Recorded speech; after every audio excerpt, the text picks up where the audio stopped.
አክብሮታዊ ሰላምታችን በያላችሁበት የምድር ዳርቻ ሁሉ ይድረሳችሁ።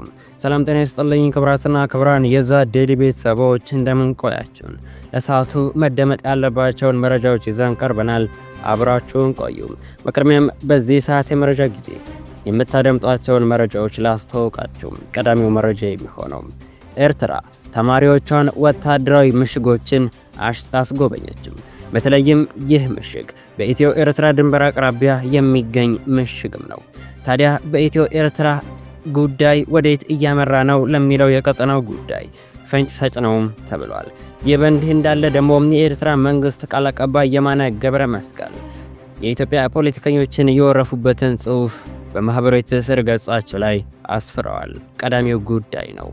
በሌላ መረጃ ደግሞ የደቡብ ሱዳን ታጣቂዎች በጋምቤላ ክልል አንድ አካባቢን መቆጣጠራቸው ተሰምቷል። የአካባቢውን የወረዳ አስተዳዳሪ ማቁሰላቸውም ተገልጿል። ዝርዝሩን እንመለስበታለን። በሌላ በኩል ከውጭም የእስራኤሉ ሰደድ እሳት የሚገኝበትን አሁናዊ መረጃዎችን ወደ እናንተ እናደርሳለን። ሰብስክራይብ በማድረግ የደወል ምልክቷን በመጫን የተለያዩ ሀገራዊ እንዲሁም ዓለም አቀፋዊ መረጃዎችን ማግኘት ትችላላችሁ። አሁን በቀጥታ ወደ መረጃዎቹ አልፋለሁ።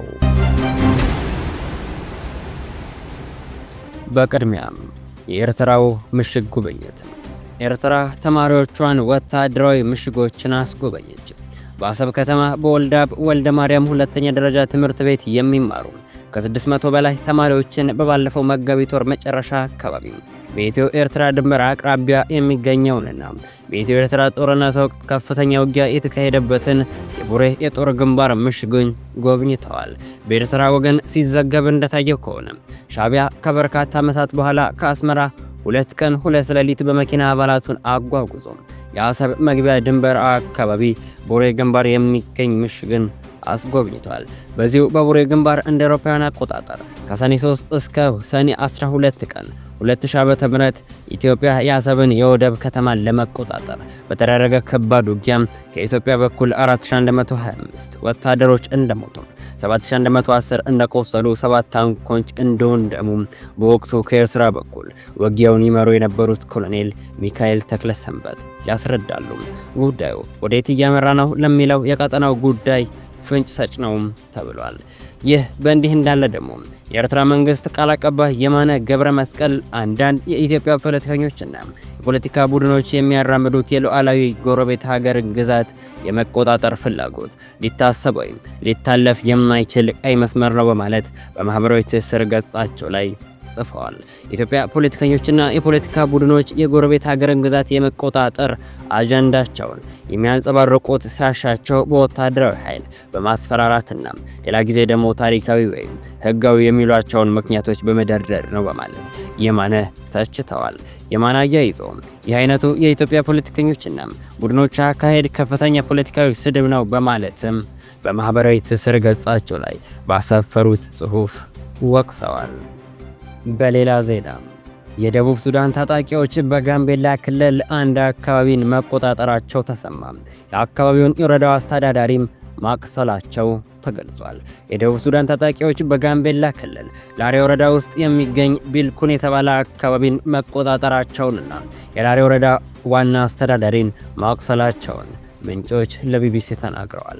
ታጣቂዎች ተቆጣጥረውታል የተባለው አካባቢ ነዋሪዎች ወደ ሌላ ከተማ እንደሸሹም ተገልጿል። ኢትዮጵያ ጎረቤት ሀገር ደቡብ ሱዳንን ከምትጎራበታቸው ክልሎች አንዱ በሆነው ጋምቤላ ታጣቂዎች ጥቃት በመፈጸም የጀመሩት ከትላንት በስቲያ ከረቡዕ ሚያዝያ 22 ቀን 2017 ዓ.ም ጀምሮ እንደሆነም አንድ የላሬ ወረዳ ኃላፊም ለቢቢሲ ገልጸዋል። እንደ ኃላፊው ገለጻ ኢትዮጵያ ድንበር አቋርጦ የገቡት ከደቡብ ሱዳን መንግስት ጋር ግጭት ውስጥ ያሉት የሱዳን ህዝቦች ነጻነት እንቅስቃሴ ተቃዋሚ ወይንም ሱዳን ፒፕልስ ሊበሬሽን ሙቭመንት ኢን ኦፖዚሽን ታጣቂዎች ናቸው። ታጣቂዎቹ የገቡት የኑዌር ብሔረሰብ ዞን ላሬ ወረዳ ስር በምትገኘው የድንበር አካባቢያ ሆጋግ ቀበሌ እንደሆነ ምንጮች ገልጸዋል። ከሀገሪቱ መንግስት ጋር ግጭት ውስጥ ያሉ ታጣቂዎቹ ድንበሩን አቋርጠው የገቡት ተኩስ ሲከፈትባቸው ሸሽተው እንደሆነም ተናግረዋል። ታጣቂዎቹ የራሳቸውን ድንበር ዘለው ወደኛ ድንበር ነው የገቡት። እስከ ትናንት ድረስ ያገኘነው መረጃም በእኛ ድንበር ውስጥ ነው ያሉት፣ የኢትዮጵያ ባንዲራን ጭምር ነው የወሰዱት ብለዋል። ታጣቂዎቹ እስከ ትናንት ድረስ እየገቡ እንደሆነ መረጃ እንዳላቸው አክለዋል። ኃላፊው ታጣቂዎቹ ድንበሩን አቋርጠው ከገቡ በኋላ በነዋሪዎች ላይ ተኩስ መክፈታቸውንና ቤቶችን ማቃጠላቸውንም ተናግረዋል። የታጣቂዎቹን እንቅስቃሴ ተከትሎ ህዝቡን ለማረጋጋትና ድንበሩን ለመመከት ወደ አካባቢው የተጓዙት የላሬ ወረዳ ዋና አስተዳዳሪ አቶ ቶክ ሞንግ በተከፈታችባቸው ጥቃትም እንደቆሰሉ ምንጩ ገልጸዋል። የጋምቤላ ክልል ፖሊስ ኮሚሽን ባወጣው መረጃ የዋናው ዋና አስተዳዳሪ ትላንት ሐሙስ ሚያዝያ 23 ቀን 2017 ዓ.ም ተኩስ እንደተከፈተባቸውና በቀኝ እግራቸው ላይ ተመተው መቁሰላቸውን አረጋግጠዋል። የወረዳው አስተዳዳሪን ጨምሮ የመንግስት አካላት በአካባቢው የተገኙት በደቡብ ሱዳን የተነሳው የእርስ በርስ ግጭት በድንበር አካባቢ በሚገኘው ሆጋ ቀበሌ ኩብሪ ቢልኩን ተብሎ ወደሚጠራው አካባቢ የተዘመተ መሆኑን ለማጣራት እንደነበረም ገልጸዋል። በመጨረሻም የእስራኤሉ ሰደድ እሳት። የእስራኤል የእሳት አደጋ ሰራተኞች በኢየሩሳሌም ዙሪያ ተከስቶ 48 ሰዓት ያስቆጠረውን ሰደድ እሳት ለመቆጣጠር ጥረት ማድረጋቸውን ቀጥለዋል። የፈረንሳዩ ፕሬዝዳንት ኢማኑኤል ማክሮን አደጋውን ለመከላከል ይረዳል የተባለ የቁሳቁስ ድጋፍ ማድረጋቸውም ተገልጿል። ከትናንት ጀምሮ የኢየሩሳሌም ቴልአቪቭ አውራ መንገድን ጨምሮ የተዘጉ ዋና ዋና መንገዶች ለእንቅስቃሴ ክፍት የተደረጉ መሆኑን የሀገሪቱ ፖሊስ አስታውቋል። ሰደድ እሳቱ ረቡዕ ዕለት ከተከሰተ በኋላ ፖሊስ ከኢየሩሳሌም ወደ ቴልአቪቭ የሚወስደውን መንገድ በመዝጋትም በሺዎች የሚቆጠሩ ነዋሪዎችን እሳቱ ከተከሰተበት አካባቢ እንዲወጡ አድርጓል። 163 የእሳት አደጋ ተከላካይ ቡድኖችና 12 አውሮፕላኖች አደጋውን ለመቆጣጠር እየሰሩ መሆናቸውን የእስራኤል የእሳት አደጋ መከላከያ አገልግሎት ገልጿል። የነፍስ አድን ሰራተኞች እስካሁን 2 ነፍስ ጡር እናቶችና 2 ህጻናትን ጨምሮ በጭስ ለታፈኑ እናም ቃጠሎ ለደረሰባቸው 23 ሰዎች ሕክምና ማድረጋቸውን ገልጸዋል።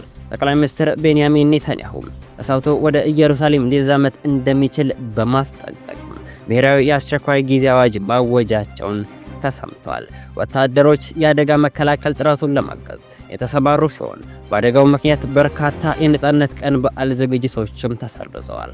በከፍተኛ ሙቀትና በኃይለኛ ነፋስ የታገዘ በደን በተሸፈኑ አካባቢዎች በፍጥነት በመዛመት ላይ ያለውን እሳት ለማስቆም ርብርብ በመደረግ ላይ ነው። በአደጋው እስካሁን 17 የእሳት አደጋ ሰራተኞች ማቁሰላቸውን ፍራንስ 24 በዘገባው ገልጿል። ክቡራን አድማጮች ለሰዓቱ ብታደምጣቸው መልካም ናቸው ያላቸው መረጃዎች እነዚህን ይመስላሉ። በቀጣይ በሌሎች አዳዲስ መረጃዎች ተመልሰን እስክንገናኝ በያላችሁበት የምድር ዳርቻ ሁሉ የአማረና የተዋበ ጊዜ እንዲሆንላችሁ ተመኘው።